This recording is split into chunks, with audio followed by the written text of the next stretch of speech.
ప్రజల సొమ్మును దోచుకొని వేల కోట్ల రూపాయలు 3,700 కోట్ల రూపాయల ప్రజాధనాన్ని state bank of India, union bank of India, Canara bank, Punjab national bank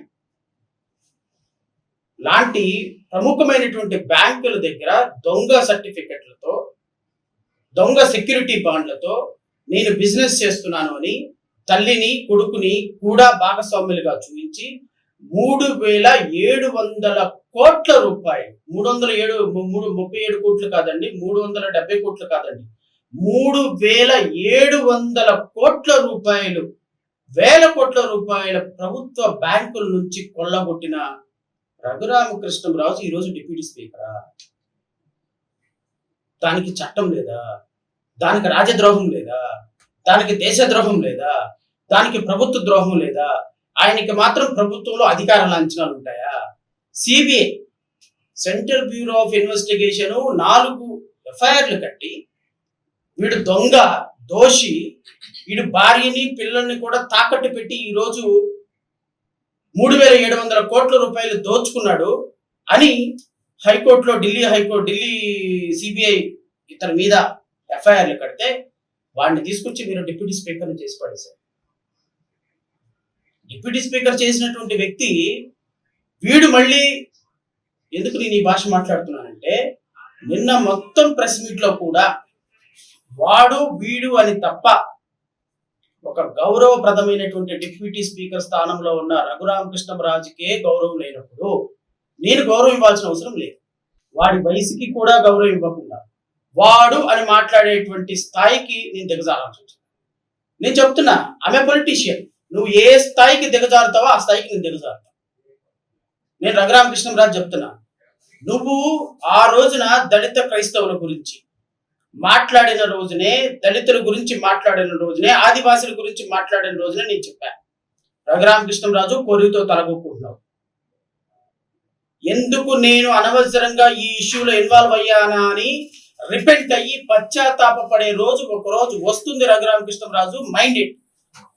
Akividu రామాలయం నిర్మాణం అని చెప్పి నువ్వు కుల మతాల మధ్య ద్వేషాలు రెచ్చగొట్టేటువంటి నీ కుతంత్ర బుద్ధి ప్రజలకు తెలిసిన రోజున, నా హిందూ సోదరులకు తెలిసిన రోజున, ఆ రోజున నీకు శంకరగిరి మాన్యాలే కథ అవుతే నీ పరువు గంగలో కలిసిపోతుంది. నీలాంటి గొప్ప పొజిషన్లో, నువ్వు గొప్ప కాదో నాకు తెలియదు, కానీ నువ్వు ఒక గొప్ప పొజిషన్లో, నువ్వు you are a very cheap trick fellow, no doubt. కూర్చున్న పార్టీని, కూర్చున్న కొమ్మని నరుక్కునేటువంటి గుణం,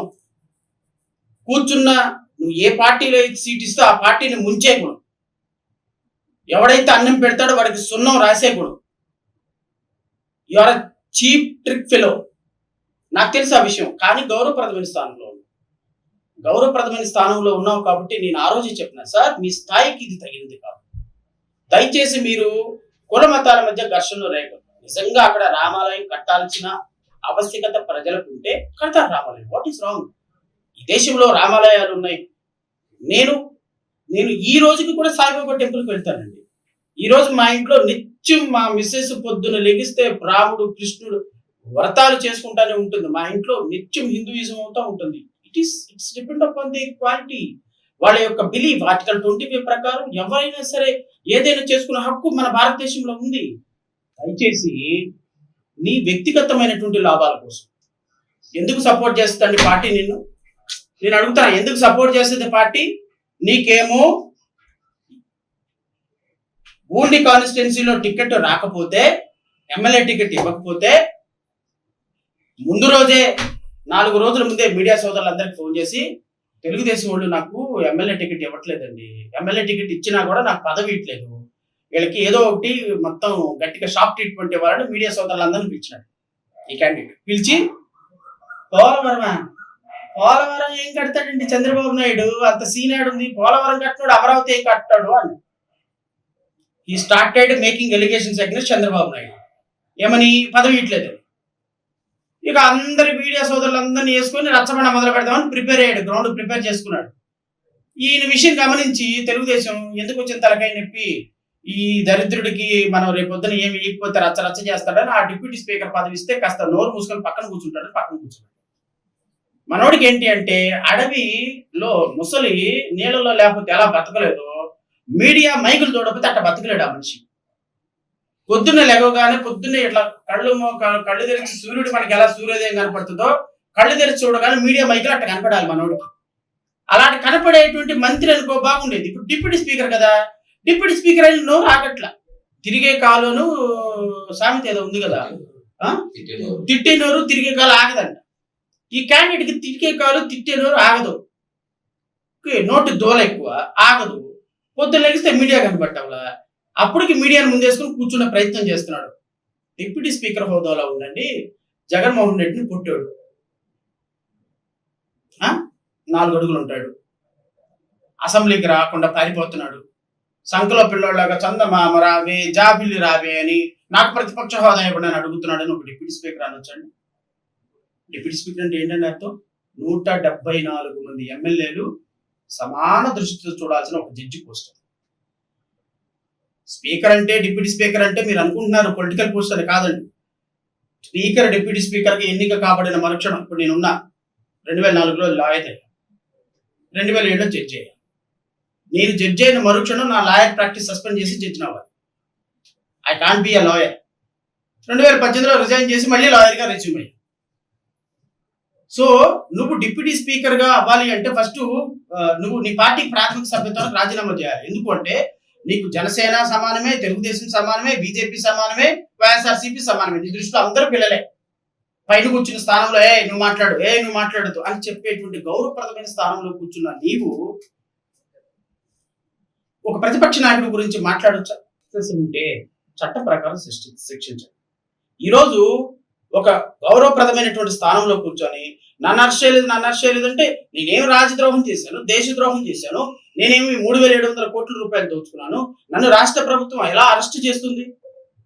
హైకోర్టుకి వెళ్తే హైకోర్టు ఖచ్చితంగా బెయిల్ ఇస్తుంది. ఎందుకంటే నేను మాట్లాడిన మాటల్లో నేను ఎవరిని కించపరిచాను, నేను కించపరిచానని నువ్వు భావిస్తే నువ్వు వెళ్ళి కంప్లైంట్ ఇద్దాముంటే, నేను నిన్నే కదా అనింది అడవి పందని కోస్తే 3 రోజులకు సరిపోతావు అని అన్నాను కదా, నువ్వు వెళ్ళి కంప్లైంట్ ఇవ్వు. అప్పుడు కేసు కడుతుంది. హైకోర్టుకి వెళ్ళినప్పుడు నువ్వు వ్యక్తిగతంగా వచ్చి నా బెయిల్ పిటిషన్ని ఆపు. నేను నిన్నంటావంట, నువ్వేమో రిపోర్ట్ ఇవ్వంట, నీ కింద పన్నెవడో పాలేడో పాలేరో ఎవడో వెళ్ళిపోయి కంప్లైంట్ ఇస్తాడంట.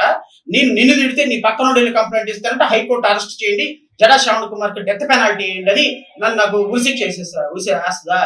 చట్టం తెలుసా మీకు?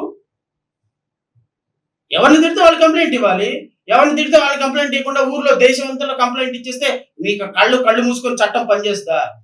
ప్రభుత్వం కూడా తెలీదా ఏది మంచిది? నీకు దమ్ము ధైర్యం ఉంటే నువ్వు డిప్యూటీ స్పీకర్వే కదా, నువ్వు వెళ్ళి కంప్లైంట్ జడా శ్రవణ్ కుమార్ నన్ను అడవి పంది అన్నాడు, కోస్తే 3 రోజులకు సరిపోతావు అన్నాడు, నా 4 కోసి పవన్ కళ్యాణ్ పంపిస్తా అన్నాడు, నా వ్యక్తిగత హోదాలో ఇవి నాకు వైలేట్ అయింది అని చెప్పి నువ్వు కంప్లైంట్ పెద్ద పుడింగా లేకంటే నువ్వు ఎక్కువ. రాజ్యాంగం ప్రకారం ప్రతి ఒక్క వ్యక్తి all are equal before law. నీకు అన్యాయం జరిగితే నువ్వు కంప్లైంట్ ఇచ్చుకోవాలి వచ్చి. నీకు అన్యాయం జరిగితే నీ పక్కన పాలేరు వెళ్ళి ఎట్ట కంప్లైంట్ ఇస్తాడు? నీ అభిమానులు వెళ్ళి పెద్ద కంప్లైంట్ ఇస్తారు అంటే అభిమానులు ఇస్తే కంప్లైంట్లు ఇస్తే అరెస్టులు చేస్తారా? అంత పిచ్చి రాజ్యాంగం ఉందా భారతదేశంలో? అంత పిచ్చి చట్టం ఉందా రాజ్యాంగం ఆంధ్రప్రదేశ్ లో? నువ్వు 140 కేజీలు ఉన్నావు కదా అని నీ 140 కేజీల అందగాడిని చూసి అమ్మో ఇంత అందగాడిని సుందరాంగుని జడా శ్రవణ్ కుమార్ తిట్టాడు, అరెస్ట్ చేసి జడా శ్రవణ్ కుమార్ మరణశిక్ష చేద్దామని మరణశిక్ష వేస్తారా? నువ్వు దమ్ముంటే కంప్లైంట్ నువ్వు కంప్లైంట్ ఇస్తే చూద్దాం.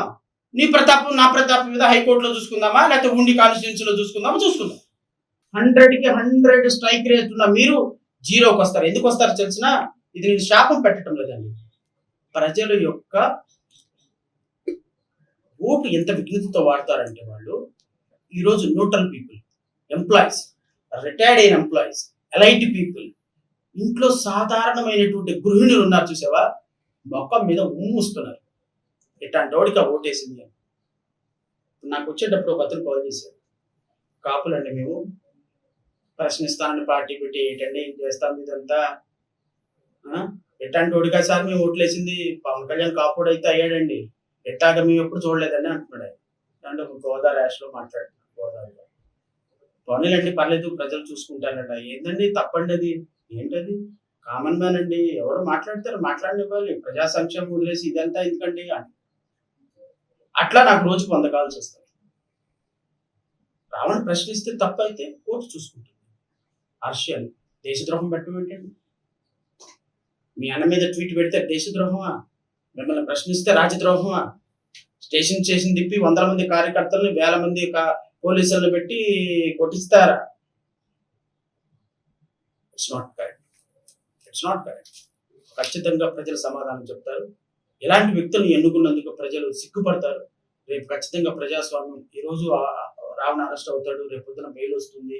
ఎందుకంటే ఏది కూడా శాశ్వతంగా నడవదండి. రేపు పొద్దున 10 రోజుల తర్వాత, నెల రోజుల తర్వాత అయినా సరే బెయిల్ వస్తుంది. కానీ ఈ జరిగిన డ్యామేజ్ ఉంది చూసారు ప్రభుత్వానికి. ఇలాగే ఎగిరిపడ్డారు 2014-19లో ఒక ప్రభుత్వం. ఏమైపోయిందండి? వైనాట్ 175 నుంచి అట్లీస్ట్ 11కి పడిపోయింది. నేను చెప్తానే ఉన్నా. నేను 5 సంవత్సరాలు కాలికి బలపం కట్టుకొని చెప్తానే ఉన్నా. అయ్యా ముఖ్యమంత్రి గారు, ఇది కరెక్ట్ కాదు. జర్నలిస్టులను అరెస్ట్ చేయకూడదు, లాయర్లను అరెస్ట్ చేయకూడదు, సామాజిక కార్యకర్తలు అరెస్ట్ చేయకూడదు. మీరు వెళుతుంటే పౌరులను ఇబ్బంది పెట్టి అరెస్ట్ చేయకూడదు. వద్దు, చెయ్యొద్దు, కరెక్ట్ కాదు. ఎస్సీలను కొడుతున్నారు, ఎస్టీలను కొడుతున్నారు, దళితులను కొడుతున్నారు, సంక్షేమ పథకాలు రద్దు చేస్తున్నారు. ఇది పరిపాలన కాదు. అమరావతిని నాశనం చేస్తున్నారు. ఇది పరిపాలన కాదు. దయచేసి వద్దండి అని చెప్పిన వినాల. 3 లక్షల కోట్లు నేను సంక్షేమ పథకాలు ఇచ్చాను, ఎవడు ఓటేయడు నా కోసం. 30 లక్షలు ఇల్లు ఇచ్చాను, ఎవడు ఓటేయడు నా కోసం. మనకి ఏమైంది ఫైనల్ గా? ఏమైంది సార్? What happened? ప్రజలు ఏం చేశారు? చేయాలి అంటే రావణ్ కేసు వేసుకొని రావణ్ తరఫున వాళ్ళ మిస్సెస్ వేయాలి తప్ప థర్డ్ పార్టీ కేసు వేయడానికి లేదు. బట్ ఎనివే వాళ్ళు వేశారు కాబట్టి మనం ఎవరిని వాళ్ళు అనటానికి లేదు. కానీ ఇది రావణ్ వేయలేదు. దయచేసి మీడియా సోదరులు దీన్ని గమనించండి. రేపొద్దున హైకోర్టులో ఏదైనా నెగిటివ్ గా వస్తే రావణ్ కేసు ఓడిపోయాడు అని ఒక ఇంప్రెషన్ మీరు ఇస్తారు కాబట్టి నేను ముందుగానే దానికి ఒక క్లారిటీ ఇస్తాను.